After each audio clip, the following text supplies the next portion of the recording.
Halo semuanya. Jadi aku di sini mau cerita yang aku alamin ya di rumahku baru-baru ini. Kalau nggak salah mungkin sekitar sebulanan ini, sebulan 2 bulan inilah kurang lebih ya. Jadi di rumahku itu yang tinggal di rumah itu ada 4 orang, suamiku, aku, anakku yang umur 8 bulan dan keponakanku yang kelas 2 SD. Nah, jadi kan bulan April kemarin kan aku baru melahirkan nih kan, Terus juga karena namanya punya bayi gimana sih, maksudnya kadang kan kalau dengar suara noise sedikit kadang suka aduh jangan berisik dong, kan bayi gue lagi tidur gitu kan. Kayak ya nggak mau denger yang berisik-berisik gitu kan. Nah, keponakanku ini emang dari sebelum aku hamil dan melahirkan itu emang dia kebiasaannya itu kalau misalnya mau main atau misalnya atau misalnya ada tamu itu pasti dia langsung ke kamar dan langsung ngomong, "Wah, aku main ya," atau "Wah, itu ada tamu," atau "Wah, itu abang galon datang." Dia selalu ngomong wah gitu kan. Nah, semenjak aku punya anak, akhirnya aku bilang ke keponakanku, "Dede, kalau misalnya Dede mau pamit main keluar atau misalnya mau ngasih tahu ada tamu, masuk kamarnya jangan berisik ya, nanti A-nya bangun." Aku bilang gitu. Terus dia bilang, "Oh iya." Terus aku bilang, "Oh kalau bisa ini aja deh, manggil uangnya bisik-bisik aja, jangan teriak-teriak biar A-nya nggak kebangun gitu kan."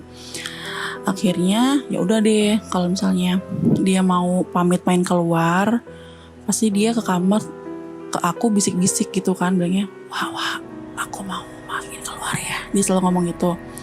Sebulan, 2 bulan, 3 bulan, 4 bulan nggak ada yang aneh gitu kan, nggak ada yang aneh di rumah. Nah, baru mulai aneh tuh sekitar sebulanan inilah gitu kan, sebulanan ini. Awalnya aku suka dengar keponakanku manggil gitu kan, "Wah," sekali, 2 kali, 3 kali. Dan kejadian manggil itu saat keponakanku lagi main keluar. Itu kadang siang gitu kan, kadang siang pas jam tidur atau pagi jam 8 jam 9 gitu kan. Pasti gitu aku dengernya, "Wah," tapi emang suaranya dia. Dan pas aku cek, aku mikirnya kan, oh udah pulang gitu dong, ponakanku udah pulang dari main. Tapi ya pas aku cek nggak ada gitu kan. Aku mikir, oh ya udah mungkin suara apalah gitu kan. Terus kejadian selanjutnya itu aku dengar suara keponakanku manggil gitu kan. Keponakanku manggil tapi yang tadinya kan dia manggilnya kan wah ada suaranya gitu kan. Terus ini dia manggil tapi suaranya bisik-bisik gitu kan. Wah gitu. Aku refleks dong, aku langsung nengok ke arah pintu gitu kan. Terus aku langsung inget, loh kan ponakanku masih main sama temannya di luar. Nah itu suara siapa? Aku mulai kayak mikir ini kayaknya ada yang jahil gitu kan. Itu juga yang manggil-manggil dengan suara bisikan sekali, 2 kali, 3 kali lah gitu.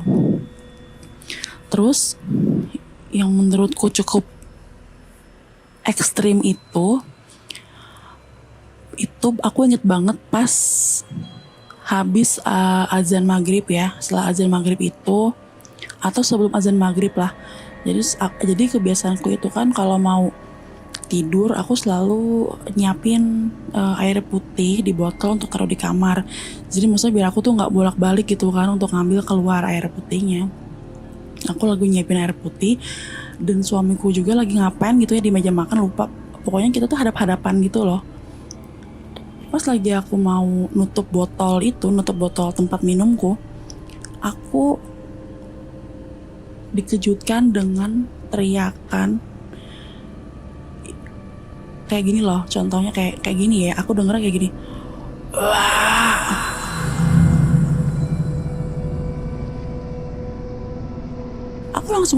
Aku langsung kaget dong.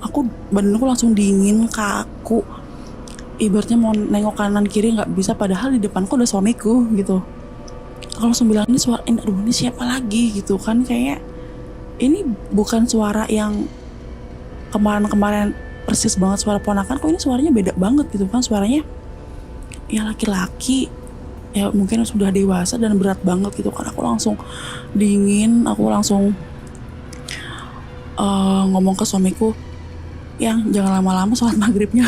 saking aku tuh takut banget gitu kan. Aku langsung masuk kamar gitu kan, aku langsung masuk kamar, terus juga aku langsung ya ngintip-ngintip pintu kamar itu kan, karena kan ponakanku udah duluan ke masjid, terus suamiku juga berangkat ke masjid juga gitu kan. Terus udah deh, aku mulai berani cerita ke suamiku itu mungkin beberapa hari setelah kejadian gitu kan. Ternyata setelah aku cerita, suamiku tuh ngalamin yang aku alamin gitu kan, tapi dia sengaja nggak mau cerita sama aku, katanya biar aku nggak kepikiran gitu kan. Awalnya dia ngomong gini, emang mama lagi pas hari itu bangun ya manggil papa, dia bilang gitu kan. Terus aku bilang, kapan emang? Iya malam itu katanya, soalnya ada yang manggil kayak yang. Terus dia bilang itu suara aku gitu kan. Terus aku bilang, kayaknya enggak deh, kan aku kan kalau bangunin suamiku kan suka ditoel-toel pakai guling gitu loh, ditoel-toel pakai guling gitu kan, guling anakku yang guling bayi gitu yang aku toel-toel gitu kan. Nah terus aku bilang enggak kok, aku nggak bangunin, nggak ngerasa bangunin gitu. Terus oh ya udah. Terus malam selanjutnya suamiku cerita lagi kan, pas malam selanjutnya itu dia kerasa lagi kayak ada yang manggil gitu kan, tapi dia tapi panggil itu tuh dengan sebutan papa gitu kan, pah gitu. Suamiku bilang itu suara mama dengan suaraku gitu kan. Terus aku kayaknya aku nggak ngerasa manggil gitu kan, aku nggak ngerasa manggil sama sekali. Dan di malam keberapanya gitu kan, aku nggak tahu, pokoknya kebesokan harinya itu suamiku bilang dia tuh bangun gitu kan, bangun sisa jam 2 atau jam 3 pagi. Nah dia tuh ngeliat aku dong di pinggir kasur, ngeliat aku lagi gendong anakku gitu. Terus udah deh, dia tidur lagi. Terus dia nanya, tuh kemarin sampai jam berapa nyusuinnya? Dia bilang kayak gitu. Nyusuinnya jam berapa? Aku bilang, iya semalam kan, itu kan malam itu kan nyusuin di itu kan, di kasur atau di pinggir kasur atau itu ngadep kipas angin. Dia bilang gitu kan. Ngadep kipas angin? Aku mikir ya nggak mungkin, masa aku ngadep kipas angin nyusuin anak, kan yang ada anakku masuk angin. Aku kan ngomong gitu, enggak lah, nggak ngerasa pernah menyusui di posisi seperti itu. Aku bilang kayak gitu. Akhirnya suamiku langsung kayak Warno, ya maksudnya yang kemarin dilihat itu siapa itu, padahal itu bukan aku. Karena pas malam kejadian yang dia lihat aku lagi menyusui itu, suamiku tuh sempat manggil aku, tapi aku nggak nyautin gitu. Dan aku sama sekali nggak ngerasa juga sih sedang menyusui anak, tapi ngadep kipas banget kan, kayaknya ya kasihan anaknya kan, takut masuk angin gitu kan gitu. Ya pokoknya tuh kejadian di rumahku baru-baru ini sih, tapi alhamdulillah udah sekitar semingguan ini aku udah nggak pernah dengar suara yang aneh-aneh lagi sih.